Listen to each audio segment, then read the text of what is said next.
So thank you everyone for being here for this panel, both our panelists and our audience members. We are today going to be talking about the power of real estate for small businesses and what it looks like for small businesses to be able to enter into a sort of operating model in which real estate becomes an integral part of that, and then how they optimize that relationship to their real estate such that they both have a lot more long-term sustainability in terms of their ability to occupy space, but also so that space that they're working with is an asset and not necessarily a liability. And so before we get started, I guess what I'll do is just have our panelists introduce themselves. And then from there, I'll kind of give a brief introduction to the topic overall. So let's start with Iris Lee first, and just have you introduce yourself, your work, and your organization. Sure. Hi, thank you for having me here today. My name is Iris Lee. I'm currently at the Tenderloin Community Bank. I work as a real estate broker and a small business consultant, and for the past 6 years have been focusing on business attraction and retention in San Francisco. And what that looks like is reviewing and negotiating leases as well as drafting commercial leases for small businesses, connecting small businesses with various pro bono resources, such as organizations like the SBDC with the SBA, legal services, micro lenders, grants, and other local city incentives. And right now, the focus of my work is within the Tenderloin community in San Francisco on business retention and business attraction. Thank you. Great. Thank you, Iris. And then next, let's hear from Grant. Hello, Grant Word from Beneficial State Bank, 10-year-old bank based in Oakland, serving primarily, community development areas between Seattle and LA. So primarily low to moderate income and underserved and, entrepreneurs, small business, things like that.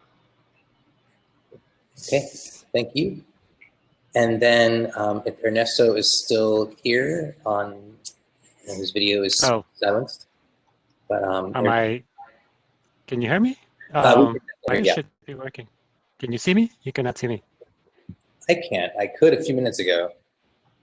Oh, okay. Well, my name is Ernesto Vilchis. I'm a real estate consultant for nonprofits. I am with an organization called Community Vision. We used to be called Northern California Community Loan Fund. We're a 30-year organization based in San Francisco, serving communities from Fresno to the California border with Oregon, that is.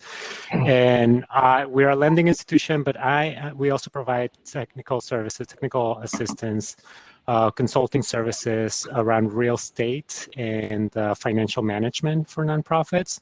And so just a qualifier today, I am more focused on services and real estate related to nonprofits. And so I'm here to learn as well as some of the audience members, but I do know real estate, and I think there's a lot of overlap between real estate for nonprofits and businesses. I think both of those types of organizations face some of the same challenges. They tend to be scrappy, capital limited, limited access to capital. And so in that sense, some of the things that I know from the nonprofit world apply to small businesses as well. So as I share those insights, please, I would love to hear your thoughts on for small businesses from that perspective. Great. Okay. Thank you, Ernesto. And we are waiting on LJ to join us. He is here in the room. We're just trying to get him on to the actual panel. Melanie, I heard you're here. If there's any sort of tech advice you have for LJ, that's certainly appreciated. But what we can do in the meantime is I can just kind of get it started with a brief context setter for sort of how we're looking at this conversation today. And a lot of that is, going to be based on my experience as a small business owner who uses real estate as a big part of our business model, and what it's been like for me over the last 7 years of running this business to go from a place of, really just getting started with a very broad concept to now actually really understanding how to make the real estate work for us. But first, I'll give a really, really quick introduction. Again, my name is Trevor Parham. I am the founder of Oakstop. We are a place-based business here in Oakland. We have 3 locations in the East Bay, and we use commercial real estate as a platform to empower community through co-working, meeting event space, as well as sort of creative space. I am also the co-founder of the Oakland Black Business Fund, and we are a new fund that is focused on funding Black businesses, both on their sort of operating models, but also helping Black businesses with real estate. So a lot of my work with the fund was very much informed by my experiences as a founder that's using space as part of my business model. So as a quick overview, we started Oakstop in 2014. I first saw our commercial property in 2013. And at that time, I came into the building, had no real grasp of, how to even kind of get the space leased, really, and quickly learned a number of things, but started off with 4,000 square feet of space with a very sort of tentative lease deal. It was just month to month at that time, and the idea was, we'll let you try it out, and if you want to, walk away from this at any point in time, then you'll have that opportunity over the course of the next couple months. And we're starting with 4,000 square feet. We then ramped up to probably, a lot of the building was vacant, but we got up to maybe a total of maybe 6,000 square feet by the end. Oh, there you go. Folks have returned. That might be my internet connection. I don't know if you all stayed on and I dropped off. We can hear you now. Okay, great. I'll continue and I'll make this quick. So we started off basically trying to figure out how to even stay in the building and how to make rent on a monthly basis. And that was really, my focus within the first year. As we grew the business, what we started to understand was how it actually helped our model to actually have a lot more space so that we could do more parallel functions within our building at one time.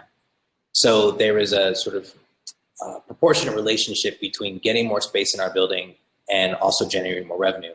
So as we were able to do that, we were actually able to sustain much better here in the building, and we no longer were focused on making rent and covering those payments on a monthly basis, but more so, doing more things with our operation and our brand, staffing up and what have you. And so at the point that we were able to have a more sustainable business model, we began to get more attention from the real estate community about our model being something that works within commercial properties, such that people were reaching out to us trying to see if we could become their tenants to run our model and their business in a way that would be both community oriented, but also something that would meet the bottom line. So that's actually what allowed us to get our second location in our building, or our second location in Oakland, which was about another 10,000 square feet. So by 2018, after being in business for roughly 4 years, we now had grown from 4,000 square feet to closer to about 20,000 square feet, or maybe even 22,000 square feet. And at that point, with more space, we were able to generate more revenue, bring on more staff, and really round out the business model. Such that as we moved into 2019, having been so sustainable for so long, the owner of our original building actually approached us and offered to sell the building to us because he was very much satisfied with the fact that we were consistently paying rent, we were great tenants, and he was in a position where he wasn't necessarily sure that he wanted to maintain the responsibility financially of keeping the building, given that we had so much of the building. So now we're currently in a negotiation with that owner to purchase this building. And a big part of it has been that we have been able to get our financials in place. Over the years, we've developed relationships with our bank to understand what it would take for them to fund us, whether on our operating model side or funding the acquisition of property. And we've also reached a point where we've understood the value of, number one, owning the real estate, but number two, the value of factoring in owned real estate in sequence to more locations into our model so we can scale both with owning the real estate and having more locations as well. So I'm explaining that story and that sort of trajectory as a way to set the stage for me, what was more or less a 7-year trajectory from the moment I stepped in here in 2013 to now 2020 when I'm prepared to buy my building. It took us a number of years as well as different experiences operationally and also sort of on the finance side to get to a point where we had more clarity on what it would look like for us to purchase real estate. And while I'm very proud of that achievement, I would also say that it's possible for businesses to be able to go into business in year 1 with more clarity on how exactly they can optimize their real estate. Because I went in year 1 with a 60-day, long-term vision of what I was doing with that space. And so I think now it's what does it look like to have a 5 to 10-year long-term vision on how you could use space for your business. So with that, I guess I'll just start the conversation. And Grant, you work with Beneficial State Bank. You understand probably both the inner workings of the businesses that you support, but also what it takes sometimes to acquire property. Could you maybe start off by giving us a sense of sort of what some of the businesses that approach you initially when they're starting out, some of the things they either are or are not thinking about when it comes to their relationship to their real estate? Yeah, sure. I think the first thing to think about is, you're building your business. Unless your goal is to ultimately be a real estate investor, you really first focus on making sure the business is successful. And because a landlord or a bank, if you want to buy something, we're still going to look at the business. Does this business, is it going to be able to pay the rent, pay the mortgage, whatever it is?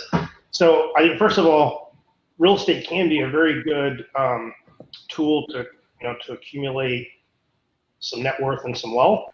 The careful thing to make sure you have enough capital to run the business first, because the bigger thing about the real estate is you need to secure the space you need, and you need, sometimes it's the location's critical. Sometimes you're going to have to make investments, in the space that you're going to have to walk away from if you leave. Maybe if you're doing manufacturing, you need to put equipment in there. So make sure you don't starve the business for the sake of wanting to buy the real estate. Because capital is limited and you want to make sure the business comes first. But the successful business is then the path to either controlling the real estate that you want, because you are, you can either afford more rent, or you can, you're viewed more, trustworthy, creditworthy to a landlord, so that you can get the right kind of real estate for the business as it's growing and expanding. But once there is a decision or the right timeline to purchase real estate, most people buy the real estate in a separate LLC, and they don't necessarily keep it as part of the business, because there's a lot of different theories about should an operating business worry about owning real estate. So it's really, I view the real estate, it's more of the owner's personal investment that happens to allow them to control the opportunity for the business. So that's probably the way I would look at it, and it's not really part of the business. It's an ability to have greater control and dictate your future. But then if you get all to that point and decide to buy real estate, having the capital, like the Small Business Administration has some really great programs that are super cheap right now, with 10% equity. And there are also lenders, outside of traditional banks, like CDFIs, that are lenders that, but they may not be a formal bank, and they oftentimes can be more flexible with down payment or structure than a regulated bank that takes deposits. And then the last thing I'll say, there's some pretty creative things out there. Like I have a client that, their broker happens to be, a broker who's been around for a long time, and they have cash. So, they were his broker, but they also provided part of his down payment to buy a building, so that then he could do the renovations And they knew that when he got the loan to do the renovations to move his business, that, they would get paid off. There's also ways to do, seller carryback notes. And you can also, if you're going to lease a building and you think it's something you might want to buy, but hey, I probably won't have the money for a couple of years, you can try to put in the lease like a first right of refusal to purchase, so that they can't just like sell it out from under you in 6 months. So there are some pretty creative ways to help control your destiny for the business using real estate, but it's also ultimately can be a personal way to grow wealth. Right. Yeah. Thanks for setting that tone and that stage. I think that, a big part of what you described there as well is that a lot of those different strategies leverage relationships as well. And, in a lot of ways, you're designing a relationship when you create your lease with your landlord, but then at the same time, whether you're dealing with banks or CDFIs or what have you, you're also building relationships, particularly towards the end goal of being able to get the real estate, especially if you don't have the capital at the moment to do it. And oftentimes it's those sort of vehicles and mechanisms combined with a healthy relationship that's going to get you there. And so, Iris, could you reflect on some of that, or sort of from your work, add in your perspective there on some things that businesses can do creatively when they're starting out, if they don't necessarily have the capital at that point to just buy the real estate and sort of have the business operating separately on its own? Yeah, sure. I mean, I love what you shared with your story, Trevor, and Grant. Thank you for the information you've shared. And I really support and second a lot of that information and advice that you've offered. I think when you're just starting out and you are leasing, it is important to understand all of the aspects of the leases. And, if I'm getting down to what I do with small businesses, a lot of them are first-time business owners and starting up and first-time leasing a brick and mortar. So knowing those details and knowing that you have a right to have your lease reviewed by an attorney and that that is legal, and knowing your details of the lease is quite important so that you're not signing anything that you don't know what you're getting yourself into. Having a broker even represent you is a really good idea, so that you know the types of relationship that you're building with the broker as well as the property owner. And then as you get into a space, paying your rent on time, tracking your rental increases and other monetary dues that are related to the lease and the property, keeping your business plan updated and your finances updated on a yearly basis, I think would be a good idea to really solidify your base to get on the track to owning real estate down the line. And, I think it's really important to build your community, get to know your neighbors, get to know what's going on with the community around you, what city and local incentives there are, your supervisor, and the resources that are available. I think it's quite surprising when I meet new business entrepreneurs that they don't know the amount of pro bono resources that are available and the different types of help that can be really instrumental in helping businesses get in there and continue to grow.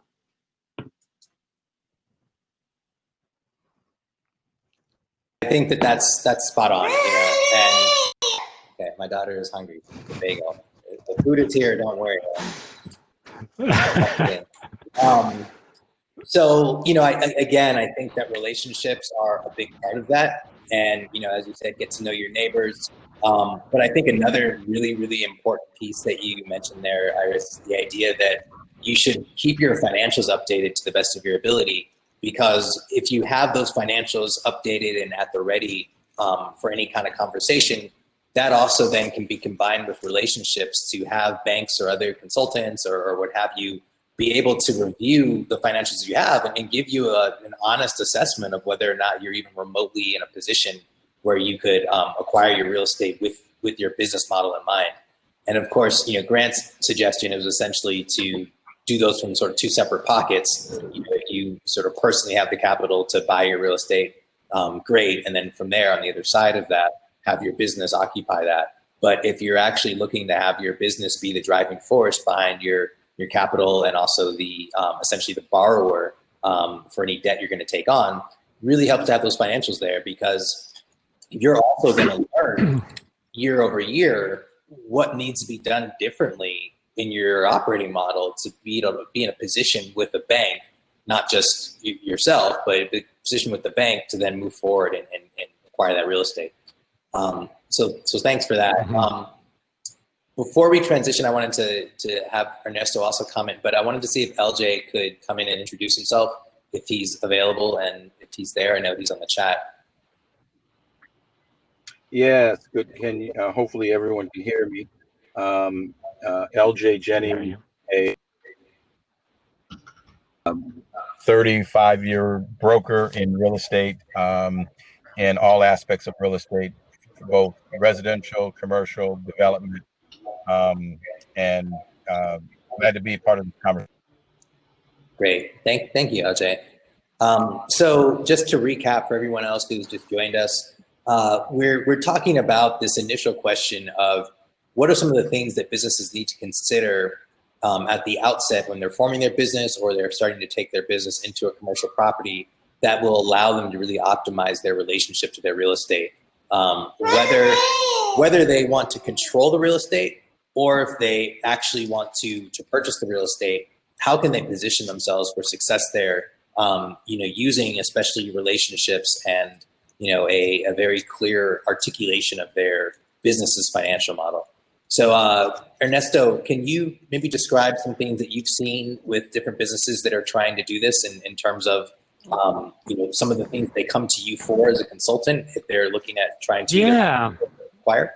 Yeah, and I actually wanted to show a couple of slides because we do have a whole process that we work with nonprofits that are thinking about acquiring properties or developing properties. And try to share the screen. Iris might dropped out, but she'll come back, and we have an arrangement that she might come back. Can everybody see my screen? Can you all see my screen? Okay, yes. So this the way we think about buildings, and this touches on some of the ideas that Grant talked about, where owning the building is not really just like, shouldn't be the core idea of a business, right? You should start with, what your mission is, what the goal of the organization is. And then from there, develop either, in this case, it's programs, but it can be product or services in the case of a small business. Deliver on that mission. And then based on that, build a business plan around it that is functional. This is what I like about your idea, your story, Trevor, that, it took you 7 years to get to the point where you actually were ready to buy your building.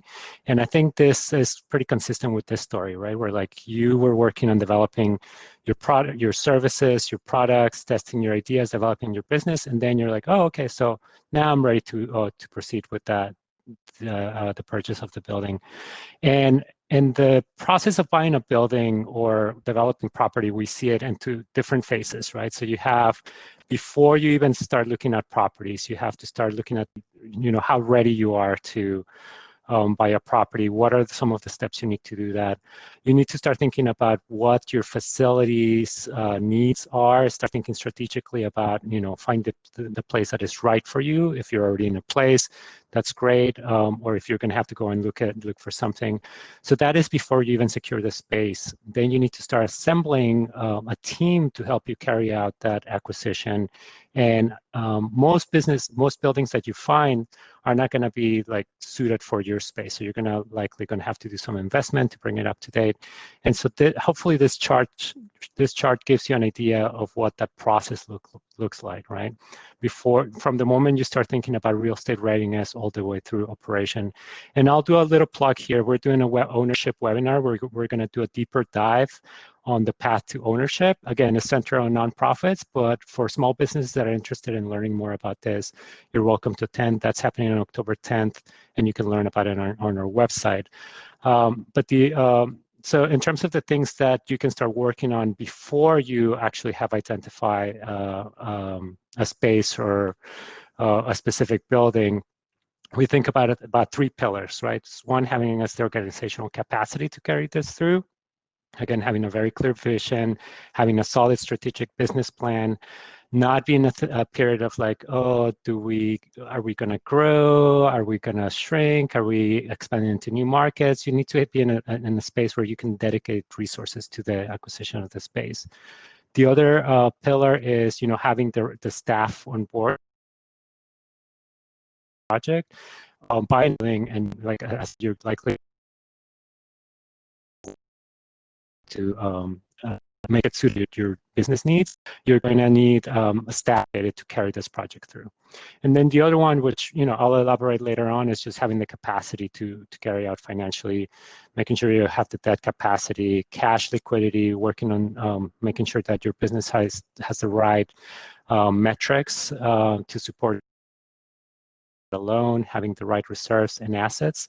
And so those are the things that even before you start looking at a building, you can start working on as an organization. So, I can elaborate more on that, but again, anyone that wants to take a deeper dive on any of these elements should attend that webinar which is, you can find that more on our website at communityvisionca.org. So I'll stop there to let other participants comment on it, or to hear more from all of you. I think whether you're leasing, moving or relocating your business or purchasing, really know what, not just the dollar amounts are involved, but your time. Because sometimes people get into real estate and they've got to do a bunch of TIs and they end up having to basically spend more time on the real estate than running their business for a while. And I also think whether you're leasing or you're purchasing, there are a lot of kind of, I won't say hidden costs, but there's a lot of expenses and costs that go into it that you don't think about. Even if you're leasing, depending on the type of the lease, how much work you have to do on the property to fit your business. So I think I think most everybody that has built a business and it's going well, I think it's very natural to first think about, okay, well, how can I own the real estate? I don't know that it's always the best thing, but the most important thing is to know, as Ernesto said, make sure you really know what it's going to take and what it's going to look like, and then ensure that the upside opportunity for the real estate benefits is going to work, but that it probably should be critical to the success of your business too.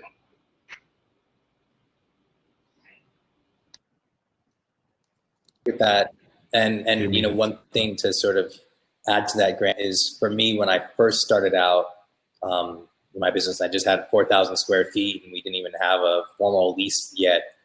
I was talking to people about raising capital, and the first question was, well, do you own the building? And it was almost as if I couldn't get anyone to listen to me at all because we didn't own our building. And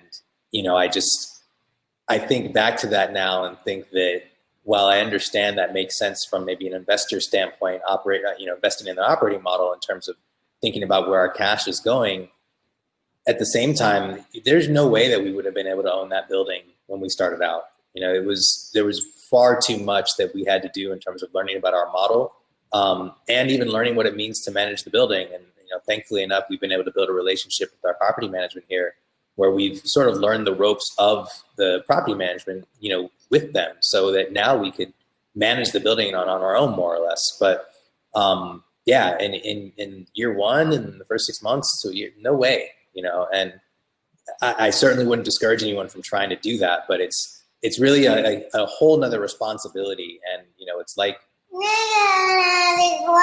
I was gonna say, it's like having a child. That's exactly what I was gonna say.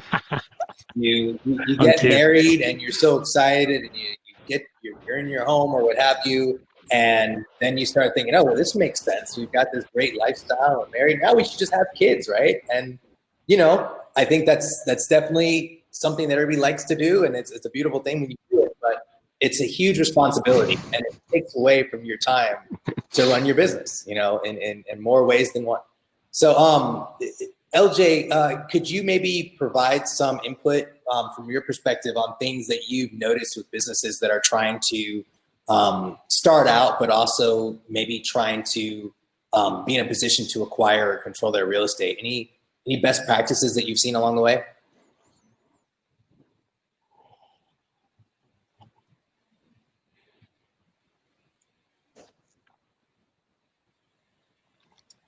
see, LJ, are you still with us?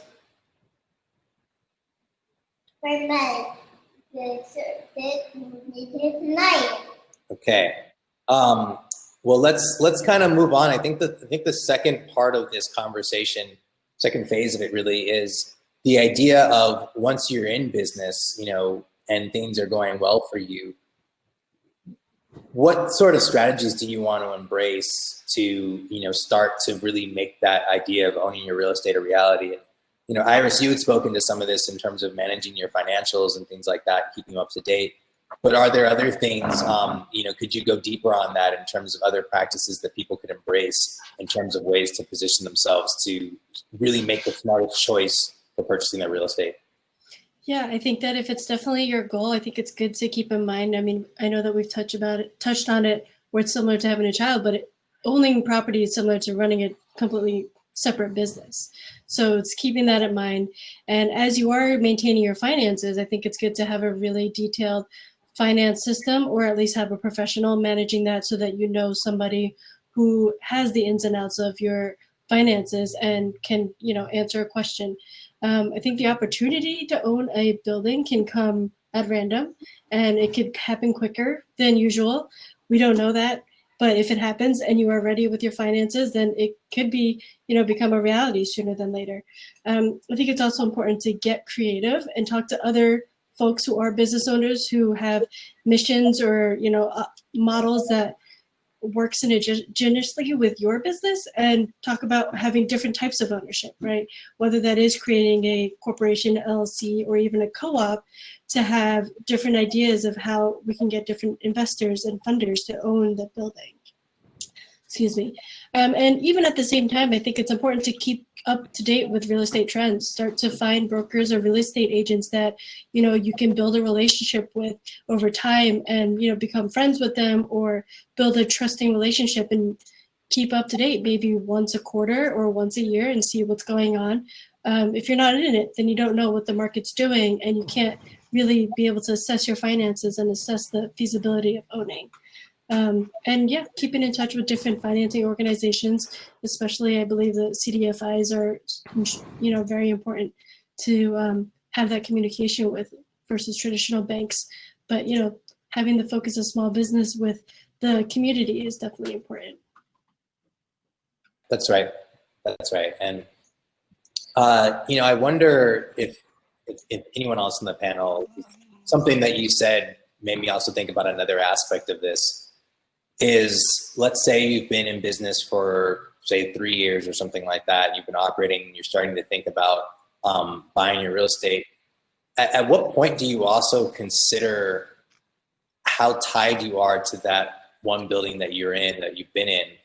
And or are you now, after having grown the business, are you potentially in a position financially where you might be able to make a smarter real estate play, not necessarily a more attractive building or something that's in the best part of town, but something that, financially, economically really offers you the best deal?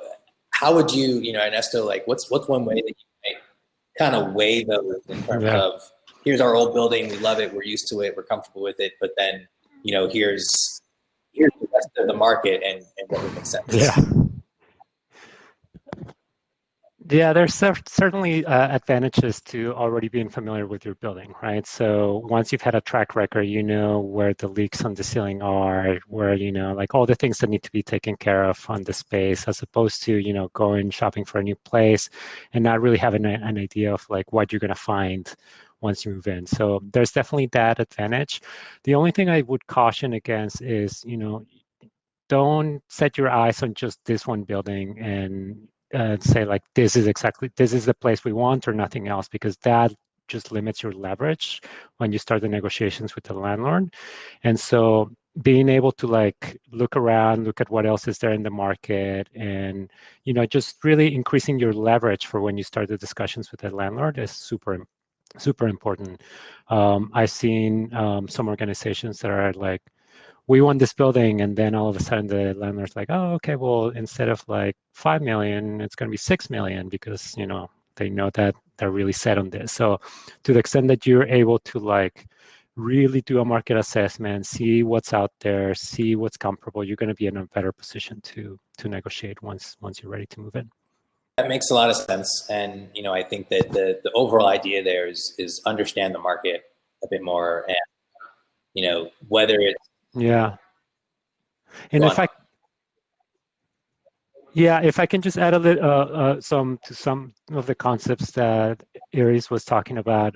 So one of the things we recommend to organizations as they're, once they've taken care of their business plan and developing their vision and the mission, and once the organization is running pretty well, and some of that early phase, to start thinking about what we call the 5 C's. So developing the capacity to support that. So making sure that their business model generate sufficient money to pay. If you're going to carry a mortgage, you have the ability to repay.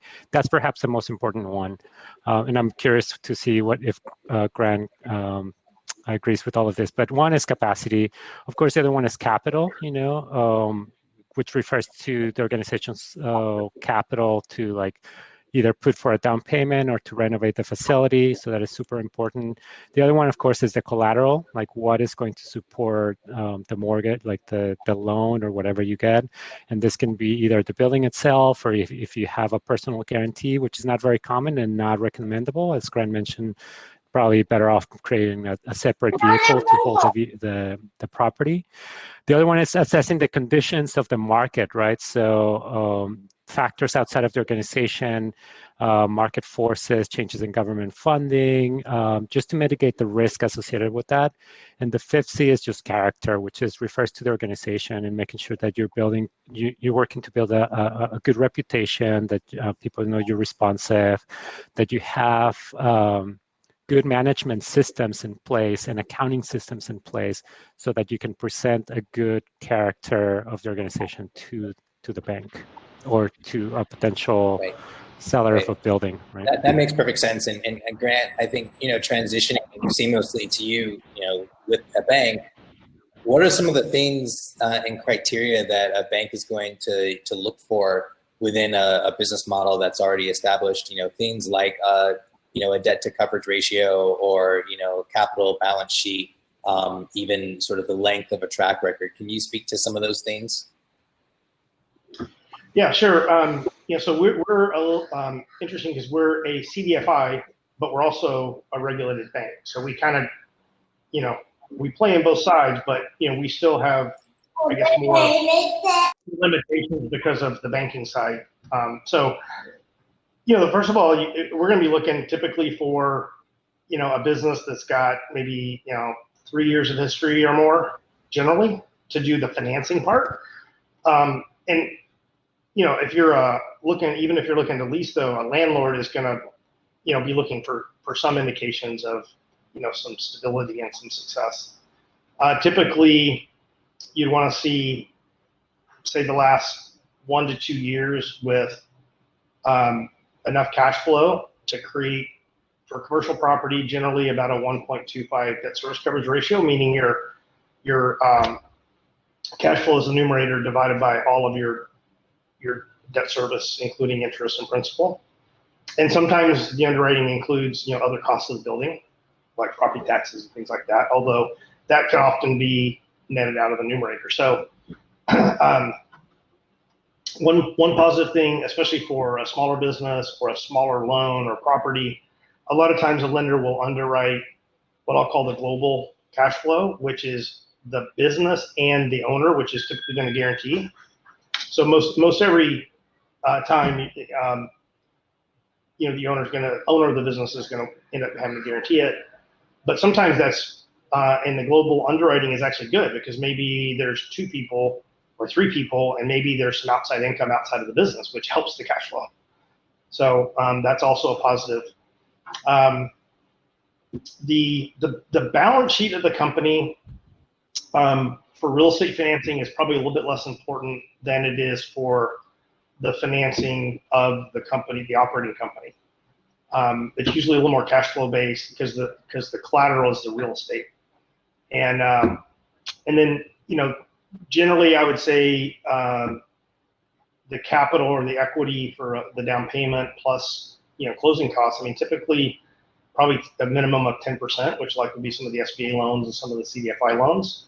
But it could easily be, 25 to 30%, especially if you include other costs of purchasing on the front end, and depending on the type of property it is. And right now, with a lot of unknowns about COVID impacts on property values, which is a whole nother conversation, a lot of lenders are asking for a little bit more equity right now. But the SBA is still at 10. So there's quite a few CDFIs that will do a 10 or 15% as well. But it still ultimately comes down to the business that's going to lease the building to make sure that the lease payments can be made so that the cash flow is there, to pay the debt. Right, exactly. I think that's helpful, and it's definitely something that I think, in my own experience, sort of a general or maybe kind of like colloquial perspective on it is like, oh, if you own your building, you don't have any more rent. And, it's, in some ways it's the opposite, because now you've got a mortgage, which you're tied into even longer, and it could end up being, close to the same amount as the rent. So it doesn't necessarily, you're paying, equity into something, but it's, from a business operation standpoint, you still need to clear a certain hurdle every month. So it doesn't necessarily just mean that now it's just money sitting around because you don't have rent. And, real estate can go down in value, especially the other thing to think about, rates are really low and they have been for a long time. They're going to stay low for a while, according to everything you hear. That's really good because the ability to borrow money at very low rates obviously helps your cash flow and your debt service. But the other thing that it does is it keeps cap rates low, which supports higher values. And so if interest rates start going up, or, and oftentimes that could be because the economy is weakening, or even if it's just the economy starts weakening, and then the vacancies in the market start increasing because like a lot of these businesses impacted by COVID can't reopen, then you have more spaces, then vacancy goes up. What's going to happen is the valuations of the properties could easily go down 10, 15, 20%. So, let's not forget the fact that real estate can go down in value, besides the fact that it can take a lot of time and money.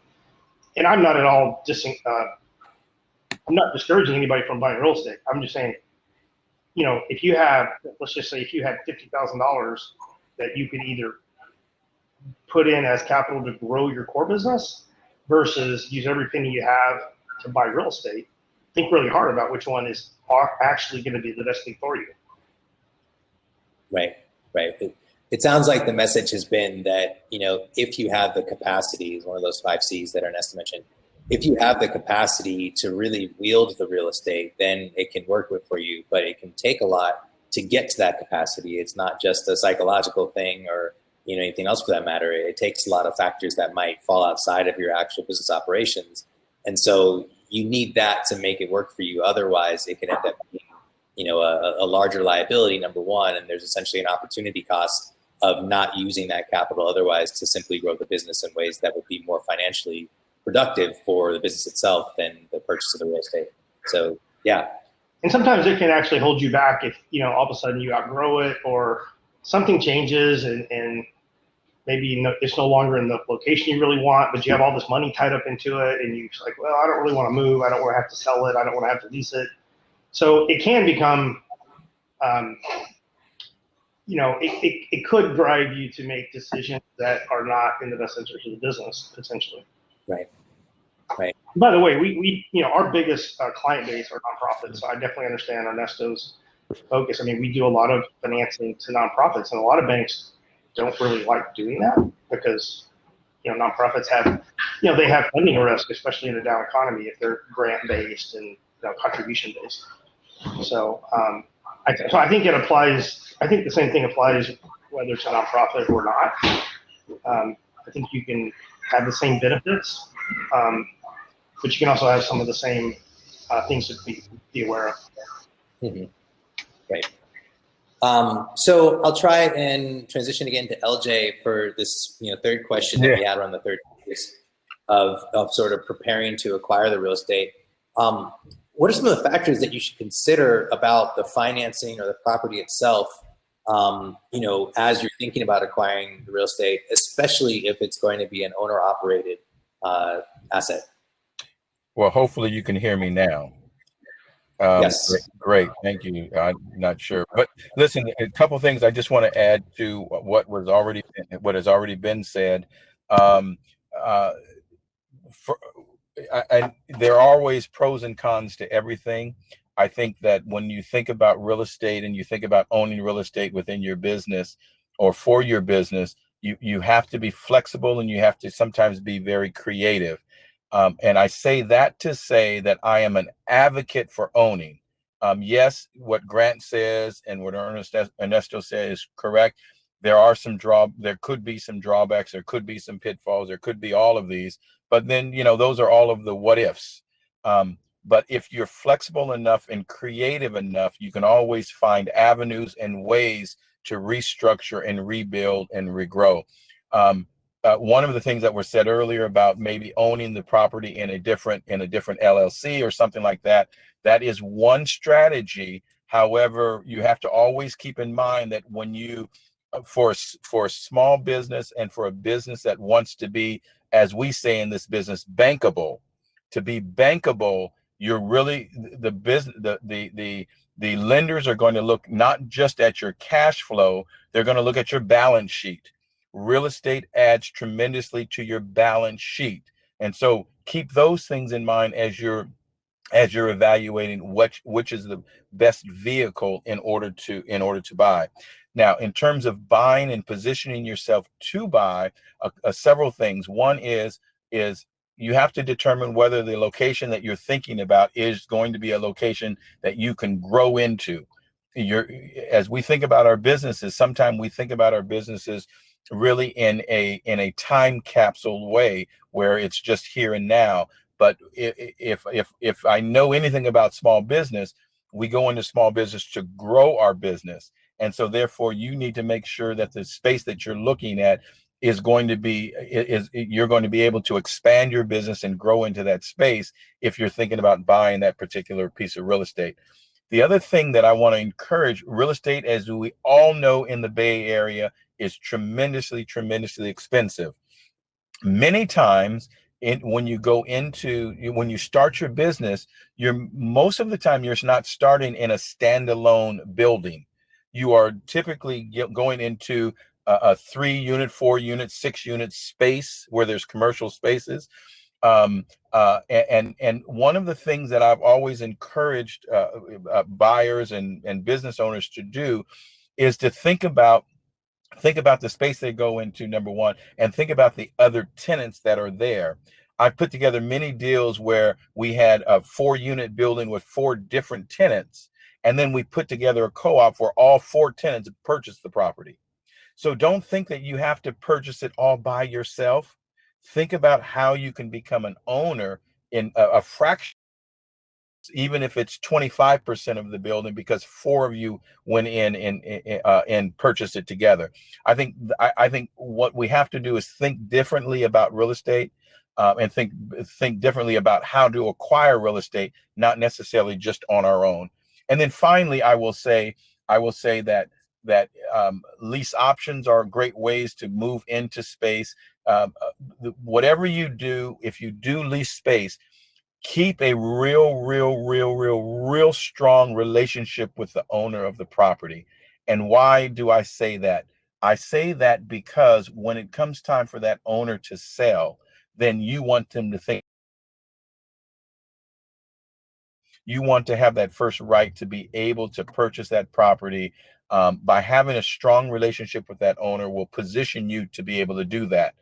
Additionally, the kinds of leases that you actually execute and go into, depending on what kind of business you have, you might be able to incur some of the repairs and the upkeep of the building in exchange for that the kind of relationship that you want to have with that owner.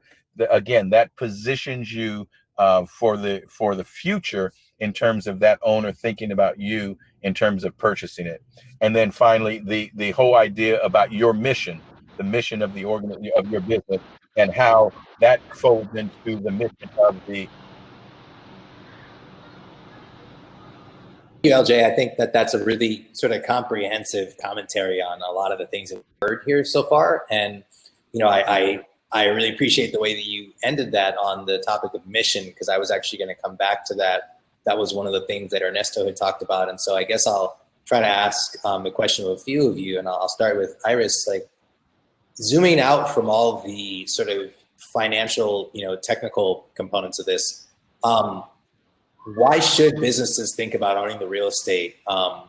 Taking into account all these other kind of challenges that we talked about, let's assume a business is able to get through some of those challenges, and maybe it takes them, their 5 to 10 years. Why should we actually keep that as a long goal kind of end game for the business? Yeah, I'm glad you asked that question. I think, when I think about an entrepreneur, the first thing I think about is someone who really cares about their community and the service and the mission that they're trying to spread. So, thinking about that and getting creative and being flexible is ideal. I think it's important to get to know what the community needs and wants are surrounding where you're planning on existing. And owning that property, you will have a bigger say or a larger say and voice in what goes on around the area. There are many zoning regulations that could happen from city, state, or federal plans that are happening that could be 10, 20, 50 years out. So being aware of that and knowing where the property you're buying is and having that voice to be able to, live in a 15-minute city, let's say, that's a concept that's been around for quite some time, and it's becoming more prevalent given the times that we're living in now and living remotely directly where we're living. If you're a business owner that owns and lives in your community, then I think that's definitely most important, to own that property, have the voice to be able to say in form of opinion and, generate that interest from the community. Great. Thank you, Iris. I think that's this idea of a 15-minute city, I think, is a really great way to frame some of this. And an entrepreneur being directly tied to the community is also a big part of it as well, because oftentimes those first 1 to 5 years of really just pushing and dealing with challenges, you got to be invested in the community as a way to make it make sense for you. Ernesto, what would you describe as, when we're looking at mission, some of the things to consider with regards to, what makes it worth it? What makes it worth the challenges and perhaps even the risks and the liabilities of acquiring your property?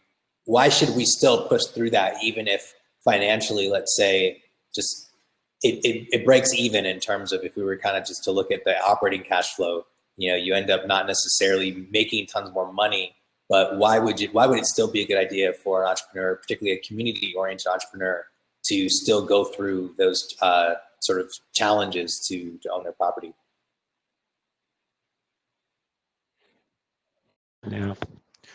Yeah, I mean, I think in general, our recommendation is always you should only do it if it's not going to cripple the organization, it's not going to put the organization at risk in the long term. On the other hand, ownership does, and we've been talking a lot about lately, not at this panel, but just societal level, about intergenerational wealth and all this stuff. And one of the biggest sources of wealth is real estate, and so that is just one reason, right? If you're going to grow your business, eventually it's a way to grow your assets. But I really like Eri's comment, right, about community and how it really ties you, and it shows to the community, hey, we're here to stay, and we're making this commitment to show those people that patronize our business that we are going to be here, and we're committed to staying with the community. And I think ultimately that's what it comes down to, right? Eventually you might become a global enterprise, but your roots are always here, right? That's where you started, and you're committed to it, and that's what you want to show to your customers. That's right. Well, thank you, Ernesto. So now it is 3:15. I want to sort of be respectful of the time. But before we go, I guess I'll still just invite any final questions from our audience, and or if there's any final burning statements from the panelists on anything we should sort of walk away with here.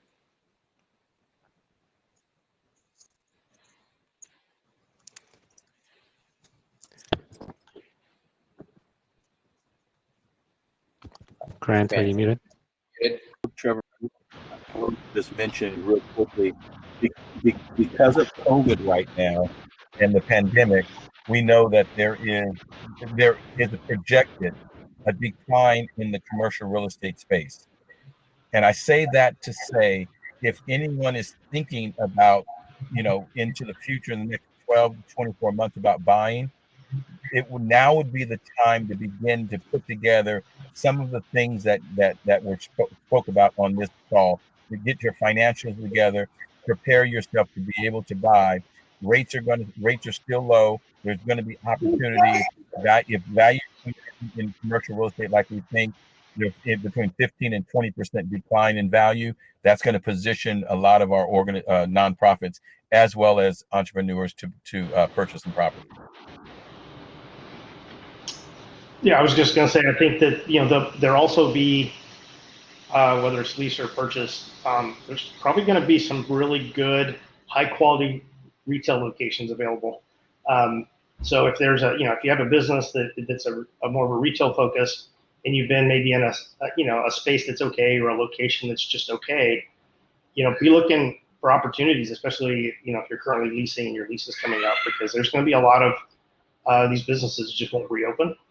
And so there'll be some nice chances to, improve the situation, and that may be buying. And then I was just going to say, despite all the, objective and the financial stuff, and as Trevor has said, there's a huge psychological value and sense of pride in not just owning your business, but owning your real estate. There just is. And, that's part of it. And like Trevor's been asked, people, they seem to take you and the business more seriously if you own your real estate, because it implies, either enough success in the business to buy it. It implies some stability. So I think all I was trying to say is, just make sure you know what you're getting into, what the risks are, what the challenges are. But I think the positives definitely outweigh, the risks, as long as you just go in eyes wide open and not, just make some assumptions and then get surprised. Yeah, no, I think those are two really great points. Number one, on sort of the financial side, the market is in a good position to buy if you can do it strategically, and if you catch the price at its lowest point, ideally. But then also this sort of more to the social side of it as well, and sort of the psychological side of owning the business. Not only does it do a lot of great things for you as the business owner and the way people perceive you, but also the way I've always looked at it from my perspective is then it shows the community that you've been able to do something that is for the community, and there's going to be some permanence of that business and that operation that's going to stay there. And that then is really inspiring for other people in the community to see that you've done it, not as a major franchise or something like that, but more or less as a small business owner or an entrepreneur who's very much community oriented. And, when I think about the work that I do, that is a big part of it, is how can I leverage my own experience to inspire others to, really step forward. So thanks for that, Grant. We're now at 3:20, so I do want to honor the time. I'll just acknowledge that there was a question in the chat from Tobias asking what is being done to ensure that more commercial spaces are made available to minority-owned businesses. I don't have that answer off the top of my head, but I do know that there are a number of programs that are being offered now to help more minority-owned businesses at least lease their space. But perhaps that's something that the panelists could either speak to and/or we could take offline for further discussion. Yeah, I think there's a couple of there's programs that are more not specifically tailored to make space available for nonprofits, but more funding for businesses that are owned by BIPOC or that are Black-led, Brown-led. And Trevor, your organization is one of those organizations that your fund, right, is one of them. Community Vision, again, our organization is developing a real people's fund. It's in the development phase, but it's a $10 million fund that will focus on financing small businesses that are owned by Black and other minorities. businesses. So while those are not specifically to like secure space for or businesses owned by Black and they are, are strengthening those. And the other thing is also nonprofits, affordable housings, affordable developers of affordable housing. They typically develop mixed-use buildings, and I think there's an opportunity, and we're seeing it more and more with those developed commercial space, aligned organizations. Currently, there's a lot of, but I think as develop, there will be more opportunities for small businesses to step into those spaces at hopefully subsidized rates or below market rates. That's right. Thank you, Ernesto. And I'll add, since you mentioned my other organization, Oakland Black Business Fund, of sort of taking off one hat and putting on another. One of the approaches that we're taking with the Oakland Black Business Fund is actually developing real estate, commercial real estate that is for developments that consist of Black-owned businesses. So in some ways, there's almost a bit of a, I'll go so far as to say a land trust function, but something where we're developing real estate and then sort of preserving it for the occupation of Black-owned businesses who can then do some sort of lease-to-own model in that real estate so that they eventually own the real estate as well. So definitely, I think there's a number of things on the horizon. To go back to Tobias's question, and hopefully there's other organizations that step forward to focus specifically on those types of functions.